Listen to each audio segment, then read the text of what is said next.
are live. Hello, I am Erin Glover with Glover Nursery. And I am Erica with Glover Nursery. Welcome back. Welcome to April.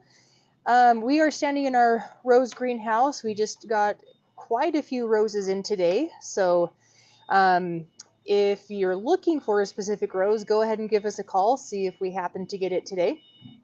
Also, last week, I believe, we had a rose care video, a very in-depth one with our sales manager, Paul, who has a ton of knowledge when it comes to roses. And if you haven't seen that, please go check it out. It has a lot of really good information regarding rose care.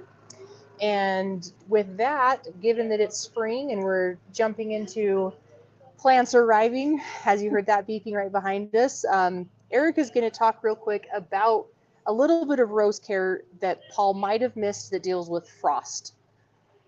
Yeah, and this really applies to more plants than just roses, but there's something to consider. A lot of these plants that we're ordering in from growers up in the Pacific Northwest, or in a couple of weeks, some will come out of California.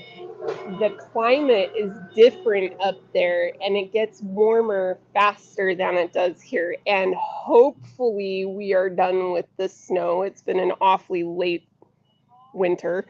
But it is still only the beginning of April. It is totally possible that we are going to have late frosts. And this tender new growth on these plants that have come from another climate, it is susceptible to pretty severe frost damage. So if you come in and you buy one of these beautiful new roses that we have in stock, keep that in mind. And if we have any expected frosts, try to cover your plants, like going into the night, especially if it's going to be a clear night. Overcast, cloudy nights don't tend to be quite as cold, or even if it's snowing, it doesn't happen to be as cold as if it's a clear, open night. So different ways that you can cover these. If it's a small enough plant, you can just turn a 5-gallon bucket upside down over the top of it. You can get frost cloth, which we usually have in stock here at the nursery. You can get old bed sheets and put them out. Something to keep in mind, though, is if we are getting snow or if the blanket gets really wet, it can be heavy and sort of weigh on the new growth. So it might be a good idea to keep something like these stiffer plant tags or bamboo or another type of stick, just to sort of prop that cloth up above that new growth so it's not weighing on it. But that, again, doesn't apply just to roses. It applies to all different kinds of tender new growth. There are lots and lots of other plants that might require being covered, including some of the edibles. Some of the vegetables might need to be covered. Some are cold hardy, but others are kind of that marginal hardiness. So, yeah. If you're not Late sure, frost. please call us because we can definitely give you some advice as to whether or not you need to protect those plants from frost. Mm-hmm. So, Yeah. one of the other things we were going to talk about is it's still a really good time to put down certain fertilizers. And I'm going to hand Erica one. And these are some different products that we would recommend putting down right now. Last month we did talk about the Monterey all year insect control. It's still a really good time of year to put this down. Mm-hmm. It is a water drench, so you mix this with water and pour it around the root ball of the plant that you are adding this to. There's a list of there are directions on the back with how much you apply per gallon of water. And as a reminder, it is lindens. Yeah, that you do linden not trees and really any other tree that falls within the Tilia family. You cannot put this chemical, the active ingredient, you can't put this on those trees or it can cause some harm to the beneficial pollinators. Yeah. It's safe on everything else. It's just those just the linden that you need to watch out for. There is another version of this that's made specifically for fruit and nut trees. Some of the fruit and nut can be treated with this one, but if you have something that's not listed on this bottle, there is another version that has a different concentration of the same chemical that is safe on those. So always check your label. The label is the law. Follow the instructions. More is not always better. So, yeah.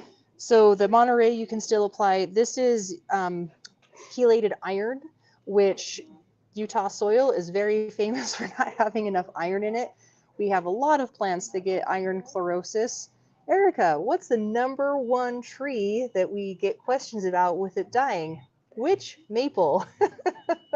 Autumn blaze. Autumn blaze maple. But autumn blaze is a red maple specifically, like Yeah. Acer rubrum. And red maples, there are several of them. That one's probably the most well known. But the red maples tend to struggle with the chlorosis more than some of the other maples. Like the Norway varieties of maples are fine, big tooth maples are fine. So anyway, if you have a question about which maple you have, you could come and talk to us. But this really can be used on anything in your yard. Everything will benefit from this. And the chelation is really important for being able to absorb into the root system. And the formulation, the EDDHA, is made for high pH soils, which we have everywhere around here. So it's a better, more suited formulation. Sorry. It's more suited to our soils, our pH, and the issues that we deal with here. If you were in a different part of the country and you had lower pH soils, more acidic soils, there are other formulations, but we're not going to talk about those since they don't apply here. But that's why you look for these letters. But what I want to point out about using iron right now and applying it to your soil now is that it will prevent the chlorosis that you see in the leaves that make your tree look sick. It does make it slightly unhealthy. So it's better to prevent it. It's better to get it in the soil now than to have your tree leaf out. They'll leaf out green. They'll slowly fade to yellow with the green veination, and it doesn't look good. So it's easier to do this now than to try to spray with a chelated iron later in the year. Mm-hmm. So, and the rubrum, the Acer rubrum trees, basically, if you're not sure if you have one, tends to have a more white colored bark. Mm-hmm. So if you walk out to your tree today and go, I know it's a maple, but I'm not sure if it's a red maple. It usually turns reddish orange in the fall. The leaves, and it has a more white bark. Chances are very, very high that it is a red maple, and this is a great time of year to apply this. And like Erica was saying, any tree or shrub in your yard, because the Utah soil just lacks iron. So not an issue to add this to any plant. The last fertilizer we would recommend right now, but also really truly throughout the year, is Root Starter. It's a really basic fertilizer. If you look at the middle number, I'll try to get in kind of close. Okay. So that middle number is the number that helps with establishing and fertilizing the feeder roots. And we don't want to have the first number, which is nitrogen. You don't want that to be higher than the second number because nitrogen encourages growth. The second number encourages root growth. So anything that you planted last year that you would like to fertilize, anything you're planting right now that you would like to fertilize, I would not do anything stronger than this year. This also has a hormone in it. It's not just a fertilizer, but the hormone increases rooting. It'll promote the rooting. So it's a really useful product. I use it all the time in my yard when I plant new stuff. So it's good. Okay, next up. We were going to talk about late leafers, trees and shrubs. Just to briefly mention that even though everything outside might start waking up in the next week or two, hopefully our temperatures stay on the warmer side. it is possible that you have a plant or a tree that just naturally leaves out or doesn't, like if it's a perennial herbaceous hibiscus, it's possible it's not going to come up until the weather is considerably warmer. And some of these trees, it's natural for them to hang on to their leaves from last year until those new leaves start to push. So if you're looking at your tree, if you're watching it this spring and you feel like it's taking too long to leaf out and you're worried about it, check with us. We can tell you based on what kind of tree it is, when you should be expecting leaf coverage. And it might be later than you think. Like a good example of a tree that takes a long time are the London plane trees. A lot of people know them as sycamores. They take a long time to leaf out. A lot of oak trees take a long time to leaf out. And what's that? Beech trees. Beeches. Trees, Yep. hibiscus, shrubs. Yeah, the hibiscus also is Rose of Sharon. So Rose of Sharon can take a long time to leaf out. And last fall we had a pretty drastic cold snap, and it didn't allow a lot of trees to form what's called an abscission layer and shed their leaves on a normal schedule last fall. So you might have leaves hanging on a tree that they don't normally hang on to, and we can talk to you about that too, let you know if that's normal or not, considering the circumstances. On that note, if you have a tree or shrub in your yard that is not leafing out and you're concerned that it maybe should be, if you're not sure of the variety, the first thing I would do is go out to the tree or shrub and really gently bend the branch to make sure that it's still somewhat pliable. So it would be pliable if it's still alive. You can take your, well, my thumbnails are short. You can take your thumbnail. I chew mine off, so I have the same problem. That one broke. Anyway, so you can take your thumbnail or another nail that's long and lightly scratch the bark just to make sure there's a light green layer underneath the outer bark. I would not do it in more than a couple of spots. It would just you don't really need to. So if you're not sure, those are two things you could go do to see if it's still alive. We got so much snow and water this year that there's a really good chance that your plants didn't die from lack of water. So late leafing is likely the situation. I mean, if anything, to be quite honest, be prepared for things to have rotted over the winter. It was more wet than normal, as everyone knows. And it's possible that you have some death due to overwatering, not necessarily on your part. You know, Mother Nature does what she wants. And so anyway, yeah, like what Erin was saying, check your plants. If you're not totally sure, that light scratch should give you an idea. Speaking of all of the snow we got, our next topic was don't overwater. And right now, typically, I would have turned on my sprinkling system. By the beginning of April, yeah. a lot of people have turned it on.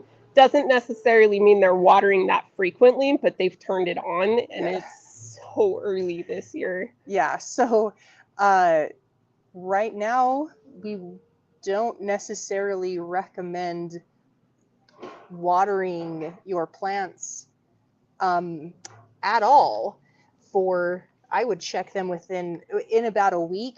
Go any plant that you planted last fall, if your root ball, if you know your root ball was like a 5-gallon pot, go out a couple inches from it and dig down about 6 to 8 inches to see how wet or potentially dry the soil is.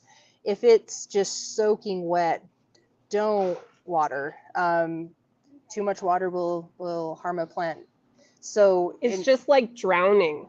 For real, it's just like drowning. If the soil is completely saturated, waterlogged, there's no oxygen in the soil, and the plant roots can drown. So check your soil, check all the new plants that you've planted, and hopefully we'll start to warm up here, and deep watering will be needed in a month. Well, it might be sooner than a month. I mean, we are supposed to be almost 70 this weekend. But the only exception to this, I would say, is if you are right now planting something, you probably need to water to help settle the soil around whatever it is you're planting, but don't saturate it yet. Speaking of planting new trees and shrubs, this is a wonderful time of year to do that. The soil, even if it's slightly cold outside, the chances of your soil being frozen and unworkable are kind of slim, actually. So we're getting a ton of plants in stock. We have, I don't even know how many trucks we've received this week of plant material. We have a huge selection, trees, shrubs. We just got some perennials in. So now's a great time. Conifers look so good. I They're was amazing. driving down there looking at the conifers the other day. Those beds are full and the trees are gorgeous. Yeah. So if you're looking for something to do this weekend when it's going to be 70 degrees, come down to the nursery and look around, see what we have. There's a lot of really cool new things in stock that I haven't personally seen before. Sometimes we only get 5 of them, so that's why it's worth coming on down sooner rather than later. But the soil's very workable, and yeah, I would do it now. Give it a good month before it really starts to warm up. Those roots will start spreading out, growing and looking for the nutrients and water very quickly. So the last thing that I wanted to mention was, I know I've been threatening it for months, but it might actually be time to prune your evergreens. So we're getting to a point in our local climate where now that we're starting to really see more typical springtime temperatures, you likely will see those evergreens, both coniferous with needles and broadleaf evergreens, you'll see both of them start pushing new growth. When you see that flush, you see some leaf expansion, branch, twig expansion. That's the ideal time, assuming we don't have another hard frost in the forecast. That would be the ideal time to get out there and do whatever pruning you need to do. And depending on what kind of tree or shrub it is, it kind of dictates how aggressive you can be with that pruning. So yet again, come and consult us. Let us know what you have and ask what you should be doing for pruning, but now is the time. So on the conifers, you'll see the candles, the new extensions on the ends of the branches. You'll see those start to grow. And that, I mean, most conifers really typically are not pruned, but you can if you need to for certain kinds of issues, like if you have it fairly close to your house, you might need to bring it back a little bit to keep the trees safe from damage from the house, but also from damaging the house. So those are sorts of examples or minor structural things, but generally you don't prune conifers unless you need to. But topiaries would be, this is a good time when you see that new growth. Cover fresh, tender new growth if you intend to keep it, because it might freeze again. But the time is now. Yeah. finally. It's finally here. I think, at least as of this morning when I looked at the forecast on my phone, I didn't see frost. I didn't see snow. I saw snow next Thursday. Okay, maybe there might be a little. So next Tuesday is supposed to be a high of 75, and then Thursday a high of 50.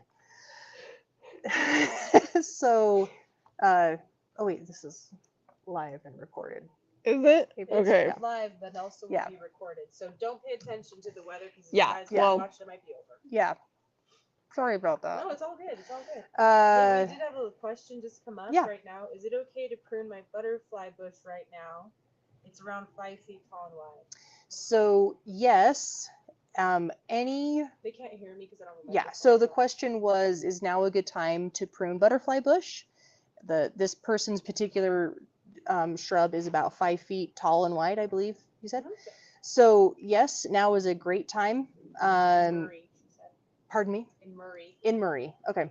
So yes, now is a great time to prune. As with anything that you go to prune to control for height, I would never prune off more than 1/3 of the total plant height and width. So take that into consideration. Also remember that some of the shrubs you go to prune right now may have their buds on them for flowers. So by pruning back, you may be missing out on some flowers, but that's, I mean, it's not really a big deal. Just note that your shrub will potentially have less flowers than you would like. I guess is the way to put it. So butterfly bush tend to bloom on new wood. So even though you might be cutting off some of the flowers on a butterfly bush, I think you'll still get a full display this year on a butterfly bush. Whereas on like a lilac, this would be the wrong time to prune because you are going to cut off your flowers if you do that. So the general rule of thumb for when to prune is right after flowering. So when the forsythia, the bright yellow flowers, when they are done flowering is the best time to prune those. And then the lilacs, right after they're done flowering is the best time to prune those. And then a lot of the things like butterfly bush, you can prune those more or less any time of year. I mean, there are some better times than others, but I completely agree with not taking off too much at once. Cool. Thank you, Did ladies. any other questions pop up? No. Okay. Nope. We're good. Well, I'm just trying to think if anything else came up that's helpful for April regarding trees and shrubs, besides the fact that we're going to have so many trees and shrubs popping out of our ears that now's a fantastic time for selection. Yeah, and we do have a pretty good selection of fruit trees. A lot of the fruit vines, cane fruits like the brambles, raspberries, blackberries, etc. But we also have a really good selection of flowering trees. So if you want to hop on that and get some flowers in your yard this spring, come soon. Get one planted. Peonies, yeah. We have a lot of peonies in stock, and they're some of them just have a little bit of growth, and there's some that are leafed out and look gorgeous. Mostly 2 and 3 gallon. We do have quite a few in a 5-gallon pot. The other thing I wanted to mention was we have a lot of blueberry. Oh, what are they from Dave Wilson? Blueberry, grapes. Blueberry, and blueberries and grapes are on sale. So yeah. So as of today, our potted, they're in a pot like this. We should have brought one, of course.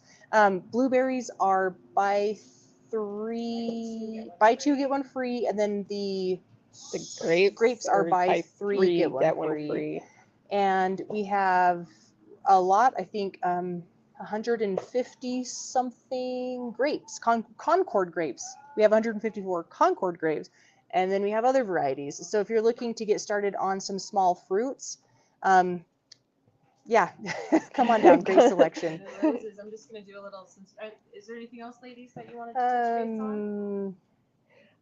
base on? Back to peonies for just 1 second. There are actually woody peonies. They do exist. They're called tree peonies. There are 3 types. There are the tree peonies that do leave a woody structure above ground, and then there are itos that are sort of a hybrid between the two. And then there are herbaceous peonies. So we do carry all three. I'm not totally sure what we have right now as far as tree peonies go, but we definitely have itos and herbaceous in stock. And roses.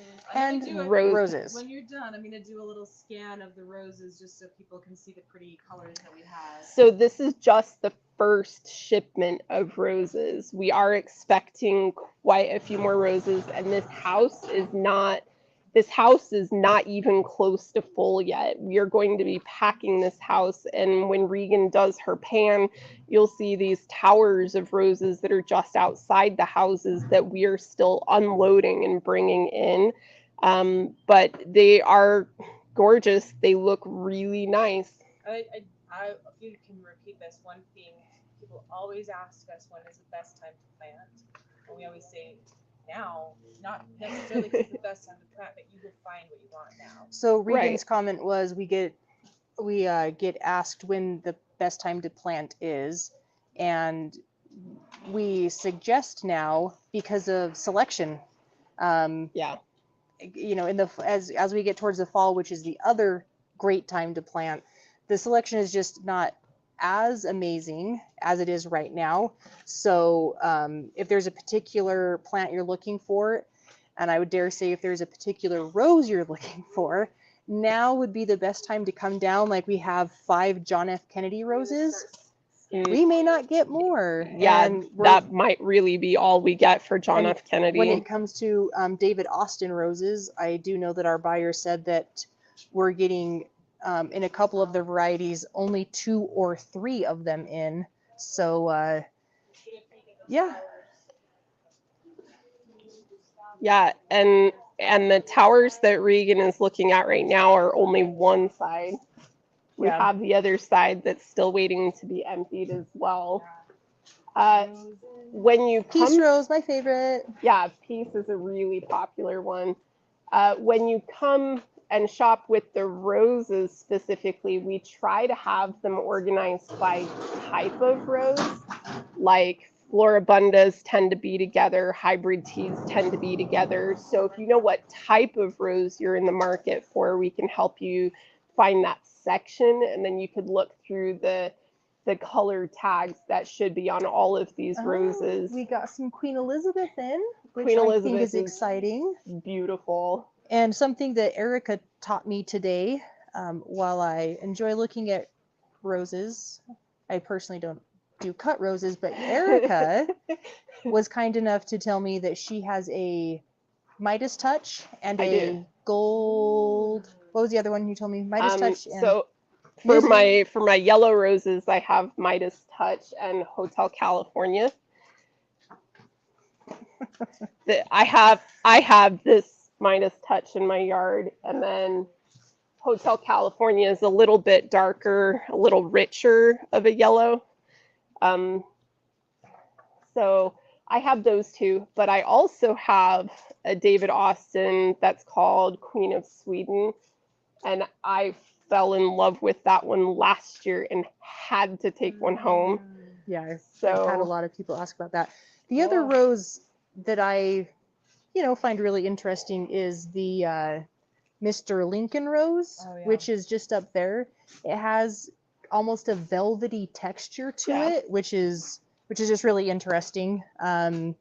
We have the Oh So Easy rose line, which are meant to be super low maintenance, which for people like me who don't have a lot of time to prune my plants, those are a great type of rose to have in your yard. And the other one is so Oh So Easy line. Oh So Easy line. The Easy Elegance line. And the drift roses? Drift are really easy to maintain too. They tend to be smaller, sort of landscape shrub type roses or ground cover roses. And then there are also the knockout line of roses, and those all tend to be super We'll do low another maintenance. video Yeah. specifically about roses, only because my battery just showed me it's about to die. Okay. Yeah, we were Well, just excited for all the I'm roses excited. that came in I'm today. excited too. I just realized, oh shoot, I don't want to miss the conversation. But anyway, that's everything for today. Thank you for joining. Hopefully we'll see you here this weekend with this amazing weather, or next weekend. So, We are here. Yeah, we're or Monday going through to. Saturday, 8 to 6. We're ready for you. we We're ready for we you. are Yeah. ready for you. We are. Have All a right. good day. Have a good one. Bye.